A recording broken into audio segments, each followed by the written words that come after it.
بہرحال سب سے پہلے تو کیا میاں صاحب واقعی میں واپس آ رہے ہیں؟ سیٹھی صاحب یہ آپ ذرا ہمیں بتائیں، آپ کی خبر کیا ہے اور یا آپ کا انالیسس کیا ہے، دونوں دیجیے۔ رضا، یہ اخبار جو ہے اس کا مدیر آپ ہیں، آپ نے یہ خبر چھاپی ہے تو یقینی طور پہ آپ نے کچھ چیک تو کیا ہوگا کہ یہ سب خبر سچ ہے یا گپ ہے۔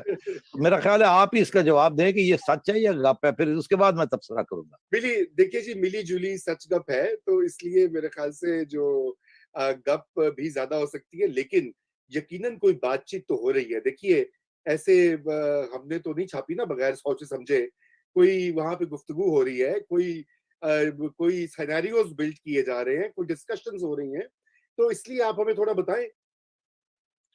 دیکھیے رضا، آپ کو یاد ہوگا کہ میں نے ایک دفعہ نہیں، کچھ 2-3 دفعہ یہ ذکر کیا ہے کہ میرا خیال ہے کہ جب الیکشنز اناؤنس ہوں گے، میں پہلی بات تو یہ ہے، میرا خیال ہے اگلے سال الیکشن ہوں گے۔ آئی مے بی رانگ، مگر ابھی تک تو یہی میرا خیال ہے۔ ہو سکتا ہے آگے جا کے ہمیں پتہ چلے نہیں اگلے سال نہیں، اس سے اگلے سال ہوں گے، مگر میرا خیال ہے کہ ابھی میرا یہ خیال ہے کہ اگلے سال ہوں گے۔ اچھا، اگر ایسی بات ہے تو پھر نواز شریف صاحب کو دیکھنا پڑے گا کہ کیا انہوں نے الیکشن آ کے یہاں لیڈ کرنے ہیں یا نہیں لیڈ کرنے۔ لیڈ سے مراد یہ ہے کہ واپس آ کے جیل میں بیٹھ کے وہاں سے بیٹھ کے لیڈ کرنے ہیں کہ نہیں لیڈ کرنے، یا لنڈن سے ہی کرنے۔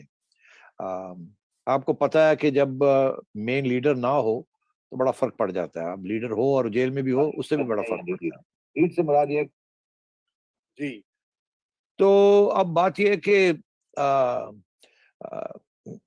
کیا اب الیکشن اگلے سال کب ہوں گے اور میاں صاحب اس وقت واپس آئیں گے یا نہیں آئیں گے۔ میرا یہ خیال ہے جب الیکشن ہوں گے اس سے قبل وہ آئیں گے، اور ظاہر ہے گرفتاری دیں گے، مگر وہ آئیں گے ضرور، میرا یہ خیال۔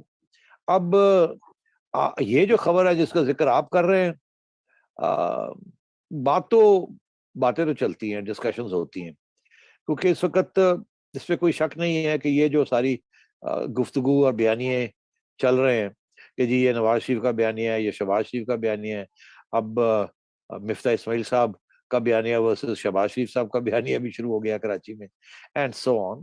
تو یہ نون لیگ کے اندر بڑی کنفیوژن ہے، اس میں کوئی شک ہی نہیں ہے۔ آپ نے بھی بتایا اس کے بارے میں، ہم نے بھی اس کے اوپر تبصرہ کیا کہ ڈویژنز تو ہیں، دو کیمپس ہیں، ایک نواز شریف صاحب کا کیمپ ہے اور ایک شہباز شریف صاحب کا کیمپ ہے، مگر وہ دونوں بھائی ابھی الگ ہونے سے ایک دوسرے سے الگ نہیں ہوں گے۔ تو اس کو حل کرنا پڑے گا، اس مسئلے کو پہلے حل کیسے کیا؟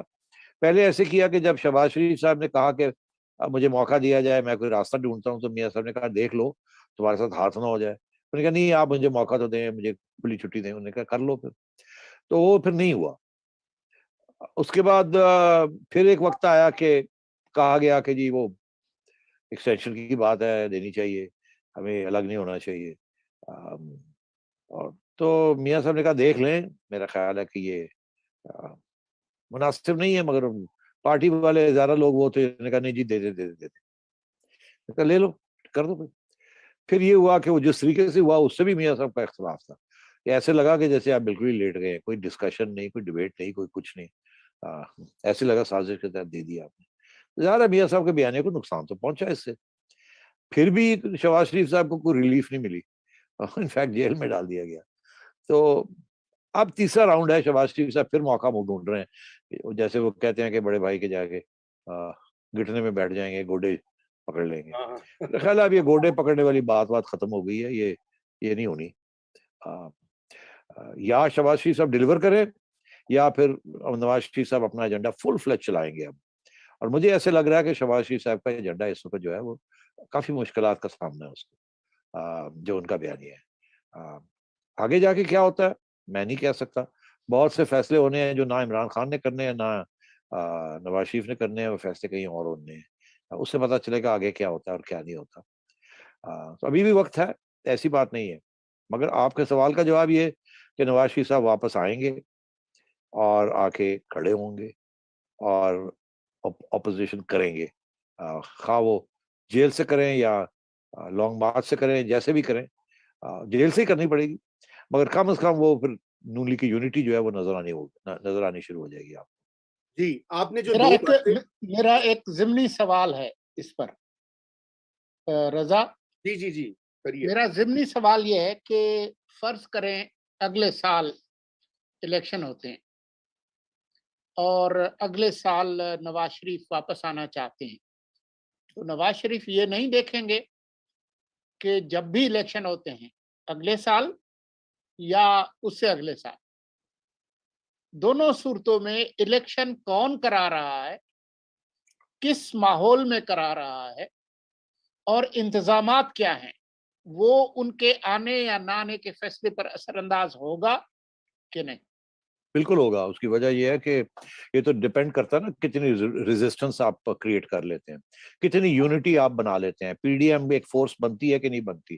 مولانا اور نواز شریف کھڑے ہو جائیں تو بالکل بن جائے گی، پیپلز پارٹی آئے یا نہ آئے. صورتحال یہ ہے کہ میاں صاحب ہے نہیں. پیپلز نون لیگ کے اندر کنفیوژن ہے، کچھ لوگ کہتے ہیں بننی ہے، کچھ لوگ کہتے ہیں نہیں بننی. تو جب میاں صاحب آ جائیں گے تو اس کا تو اشارہ یہی ہوگا کہ اب ہم نے بالکل جیسے نا کسی کی بات نہیں سننی، ہم نے جو کرنا ہے کر لیں اور ہم لڑیں گے.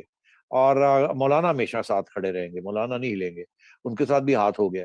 تو اس لیے میں سمجھتا ہوں کہ میاں صاحب کا آنا بڑا ضروری ہے، اس کے ساتھ بہت بڑا فرق پڑ جائے گا. ایک زبردست قسم کا سگنل جائے گا نون لیگ کے ووٹر کو کہ ہم کھڑے ہیں اور ہم لڑیں گے اور ہم یہ رگ نہیں ہونے دیں گے. جی، کیونکہ اختلافات کا جن کا آپ نے بیانیوں کا ذکر کیا اور یہ مختلف کیمپس جو ہیں اور الیکٹیبلز کے اندر جو بے چینی ہے سیٹھی صاحب، یہ بھی ایک حقیقت ہے کہ جو پنجاب میں اس کا تذکرہ پہلے بھی ہو چکا ہے، بار بار ابھی دوبارہ ہم نے دیکھا کہ اب یہ اس طرح کے فیلرز دیے جاتے ہیں. کل رانا مشہود نے کہا ہوا تھا کہ جی ہم چاہیں تو 24 گھنٹے میں گورنمنٹ گرا سکتے ہیں. ثناء اللہ صاحب نے پہلے یہی بات کی، پنجاب کی گورنمنٹ ہم گرا سکتے ہیں. بار بار یہ ذکر ہوتا ہے، کرتے تو ہے نہیں کچھ. تو یہ شاید اپنے الیکٹیبلز کو ساتھ رکھنے کا بھی ایک طریقہ ہوتا ہے. اور میاں صاحب کی واپسی یا کم از کم یہ خبر گرم کرنا جو ہے، یا یہ کیونکہ ظاہری بات ہے وہ لیک تو ایسی ہوتی ہے نا، کسی کوارٹر سے ہوتی ہے. آپ یہ سمجھتے ہیں کہ اس سے یہ ان کی طرف سے ایک فیلر بھی ہے پارٹی کے اتحاد کو برقرار رکھنے کے لیے؟ بالکل جی، کوشش تو ہوگی نا پی ٹی آئی کی بھی اور اسٹیبلشمنٹ بھی کہ نون لیگ کو کمزور کیا جائے اور نون لیگ کے لوگ توڑے جائیں، اچھے لوگ جو ہیں ونرز ہیں ان کو پی ٹی آئی میں لایا جائے. یہ تو بالکل دوسری طرف سے ہوگا. مگر اگر میاں صاحب آ جاتے ہیں تو یہ پھر اتنے اس پیمانے پہ نہیں ہوگا. پھر لوگ یہی سمجھیں گے کہ میاں صاحب آئے ہیں، پھر وہ دیکھنا یہ ہوگا کہ جی کیا ہوا کیا چل رہی ہے. اور یہ ہوا آج نہیں ہم کہہ سکتے، بہت کچھ ہو سکتا ہے فرام ناؤ انٹل دین. معیشت کا حالات بڑے خراب ہیں، اور بھی بیرونی ملکوں سے پرابلمز ہیں ہمارے. پتہ نہیں کیا کیا ہونے جا رہا ہے آگے، ابھی تو وہ ڈسکس کرتے ہیں. اب اس موضوع کو چھوڑ کے جاتے ہیں آگے. جی بس آگے ہم جاتے ہیں. میں آخری بات آپ سے یہ کہنا چاہتا ہوں کہ آپ کے نزدیک جو ہے کیا اسٹیبلشمنٹ اور میاں نواز شریف کے درمیان کوئی سمجھوتا ہو سکتا ہے؟ شہباز صاحب کے ساتھ تو بات چیت ان کی ہے، لیکن کیا نواز شریف کے ساتھ کن ٹرمز کے اوپر سمجھوتا ہو سکتا ہے؟ یہ ضروری ہے کیونکہ یہ بھی ڈیسائیڈ کرے گا یا ڈٹرمن کرے گا کہ وہ آتے ہیں، جلدی آتے ہیں یا بعد میں آتے ہیں. نہیں دیکھیے، میاں صاحب نے تو اسٹیبلشمنٹ کے ساتھ کوئی سمجھوتا نہیں کرنا، فل اسٹاپ. اور اسٹیبلشمنٹ اس وقت بیسکلی دو لوگوں کی ہے، ان میں سے ایک تو رہیں گے اگلے سال اور ایک رہ جائیں گے، ایک چلے جائیں گے. ایسے ہی ہوگا، یا ایک مطلب ایک حاوی ہو جائیں گے دوسرے نہیں ہوں گے. تو ڈپینڈ تو یہ کرتا ہے وہ کیا چاہتے ہیں. اور پھر آپ لوگ بھول جاتے ہیں یار، میں دیکھتا ہوں یہ ساری ڈسکشن عوام کو ساری بھول جاتے ہیں. ایسے لگتا ہے کہ عوام تو جتھے لے جاؤ مرضی، ایک ٹھاپ لاؤ سے لگی جائے گی. دیکھیے ایسی بات نہیں ہے. عوام بڑی بہت باشعور ہو چکی ہے. اور جو معیشت کا حال ہے اور جو عمران خان کی تنقید ہو رہی ہے باہر، جتنا مرضی زور لگا لیں، اگر یہ بڑے پیمانے پہ الیکشن ریگنگ نہیں کرتے تو یہ کسی صورت میں الیکشن نہیں جیت سکتے. اور نواز شریف صاحب ہوں یا نہ ہوں، نون لیگ ہی جیتے گی پنجاب کے اندر. مگر بات یہ ہے کہ اگر آ جائیں گے تو اور بھی زیادہ مضبوط ہو جائے گی، یکجہتی ہو جائے گی. میں یہ آپ کو بتاؤں کہ یہ جو سارا کچھ ہو رہا ہے جو نادرا کے اندر، اور یہ ای وی ایمز اور یہ سارے ایکسپیٹریٹس کو ووٹ دلوانا، this is all a preparation for rigging. اور بالکل یہ پورا پلان بنے گا. اور آپ نے دیکھا وہ ایک پریزنٹیشن ابھی ہوئی تھی کہ اتنی بڑے پیمانے پہ ریگنگ کرنے کی ضرورت نہیں ہے. اگر آپ کے پاس آر ٹی سسٹم بھی ہے، اور یہ وہی صاحب چلا رہے ہیں جو کہ اس وقت چلا رہے تھے ملک صاحب، اور اب یہ جو ای وی ایمز ہیں یہ بھی جو پلگ ان ہو جائیں گی، تو وہ کہتے ہیں کہ 0.7% ریگنگ کے ساتھ ای وی ایمز کے ذریعے ایک الیکشن جو ہے 40 سیٹیں ادھر کی ادھر ہو جاتی. 0.7% ریگنگ آف پولنگ اسٹیشنز. 1% سے بھی کم پولنگ اسٹیشنز کے اندر چھوٹی موٹی EVMs کے ذریعے آپ گڑبڑ کر دیں تو آپ کو 40 سیٹیں مل جاتی ہیں. تو یہ سچویشن ہے, اس میں زیادہ مشکل نہیں ہوگا الیکشن کو rig کرنا. اس لیے EVMs کو ریجیکٹ کرنا یہ بہت ضروری ہے. اور اگر یہ ہوا تو پھر یہ دیکھنا پڑے گا کہ یہ الیکشن لڑتے بھی ہیں یا نہیں لڑتے, اور اگر لڑتے ہیں آن عمران خان ٹرمز کہ جی EVMs بھی ہوں گی اور وہ پہلے سے ان میں پروگرامنگ بھی ایسے کی ہوگی ایٹسٹرا ایٹسٹرا, تو پھر یہ دیکھنا یہ ہے کہ کس پیمانے پہ میڈیا ان کا ساتھ دیتا ہے to expose the electoral rigging, تاکہ اگر الیکشن ہو بھی جاتی ہے تو اس کے بعد ایک کرائسس آ جائے. پہلی بات. دوسری بات یہ کہ ان کو اپنے پولنگ افسر وغیرہ جو ہے ان کو ابھی سے ٹریننگ دینے کی ضرورت ہے آف اکیوٹ کانشیسنس کے کیا کیا ہو سکتا ہے اور کیسے اس کو روکنا ہے, اور اگر جہاں لڑائی کرنی پڑے وہاں لڑائی بھی کرنی پڑے گی.